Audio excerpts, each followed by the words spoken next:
What an awesome time we had in Africa. We visited 3 countries, Kenya, Rwanda and Uganda, in just 2 weeks.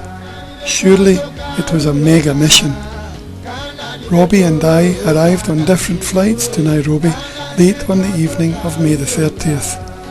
I arrived 2 hours before Robbie, so I had time to catch up with Apostle Chuma, the TheWayCM Apostolic Overseer for Kenya. Due to health issues, my return to Africa had been delayed, and it had been 3 years since my last mission. Many things had happened during that time, some amazingly good and others horrendously bad, and I was eager to hear all the news. When Robbie arrived, Chuma took us to our YMCA accommodation in the grounds of Nairobi University, where we had a comfortable night's sleep and an adequate breakfast before setting off on our 6 hours car journey west across Kenya through the Rift Valley to Kilgoris in Kisii Lands.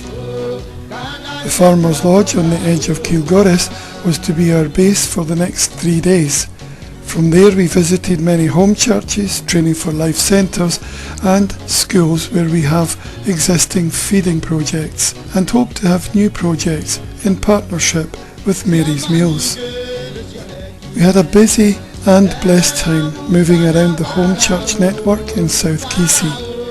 We even ventured into Maasai lands, where I was able to pray for the chief's wife, whom God healed and raised from the bed where she had spent the last 3 years.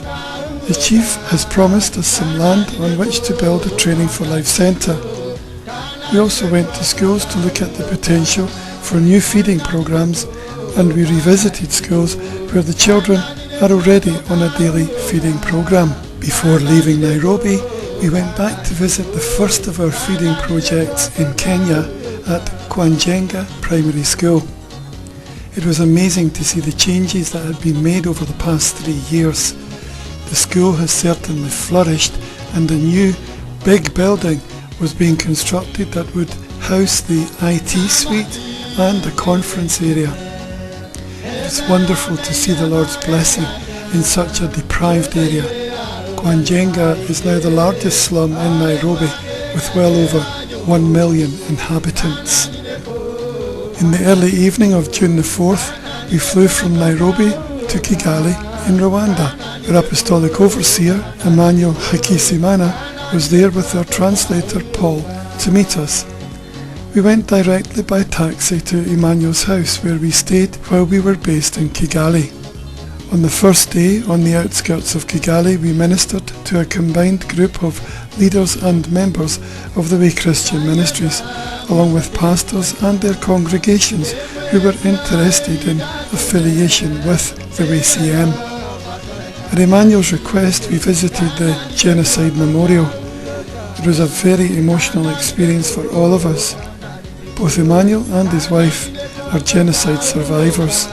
Unfortunately, his wife lost every member of her family during the event.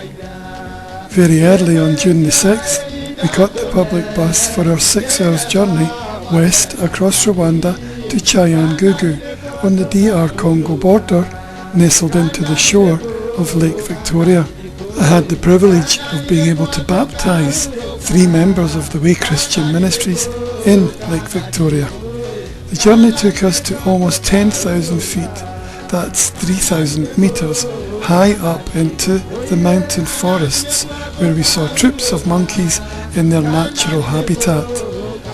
Rwanda is often called the land of 1,000 hills, and it is.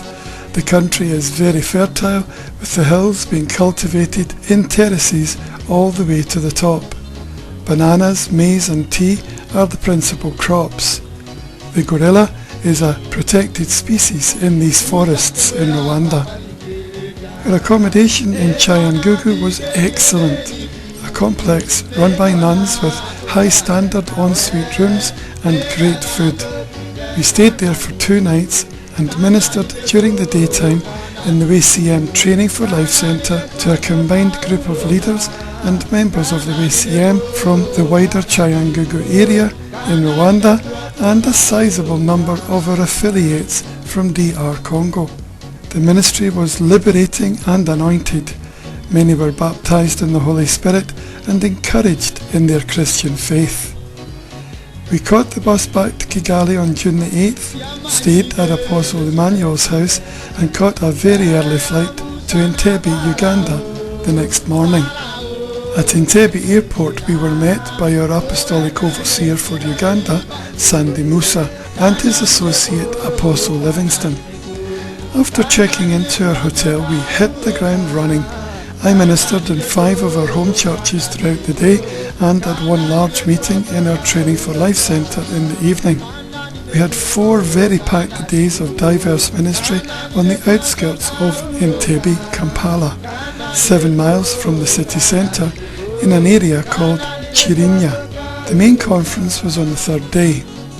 Many of the Way Christian Ministries leaders and affiliates had come to the conference from a surrounding catchment area of around 100 miles, and we saw that there is an urgent need to construct and establish regional Training for Life centres in which we can gather together the smaller, isolated, rural home churches. The conference went wild as the Holy Spirit moved in power. Many were set free by the power of God, and many were baptized in the Holy Spirit and spoke and sang in tongues. This was our first mission to Uganda, and the Lord truly blessed us. We rejoice in the Lord at what He has done in these African countries, but as always, after being there, we saw the great need that there is to do more. We have a to-do list that will take us many months to get through. In Kenya, there are new schools in which to start our daily feeding program in partnership with Mary's Meals.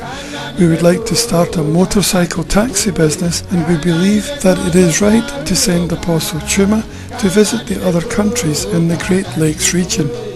In Rwanda, we need to see our own building replace the rented Training for Life Centre in Cyangugu, and for the work to be established in Bukavu in DR Congo. In Uganda, the need is to develop a network of rural Training for Life centres and to raise up strong regional overseers. Of course, all of this takes money. If you would like to make a donation, you can use the Donate tab on our website or use the details on your screen now. To find out more about us, to become a student, or to go on one of our missions, please contact us. Go.